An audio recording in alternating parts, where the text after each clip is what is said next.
সকালটা খুবই সাধারণ, নতুন একটা দিন। আজকের দিনটা কি আমার ইচ্ছে মতো যাবে? চলুন দেখি।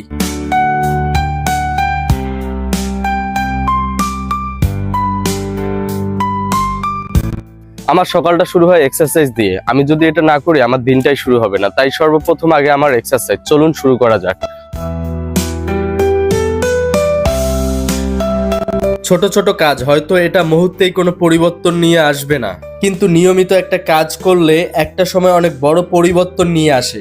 আমি কারো সঙ্গে প্রতিযোগিতা করি না, শুধু চাই অলসতা কাটিয়ে নিজের কাজটা ঠিক মতো করে যেতে।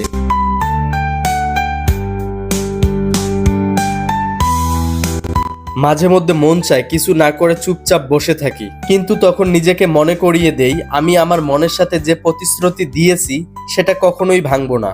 কারণ আমি বিশ্বাস করি যারা থামে না তারাই একদিন পৌঁছে যায়। নিজেকে খুঁজে পাওয়ার এই পথটা যতই কঠিন হোক না কেন, হারানো সেই অন্ধকার পথ থেকে আমি আবার উঠে দাঁড়াবো। আমার ভিতরে একটা শক্তি আছে যা বারবার বলে তুমি হারাওনি, তুমি শুধু নিজেকে নতুন করে খুঁজে পাচ্ছ।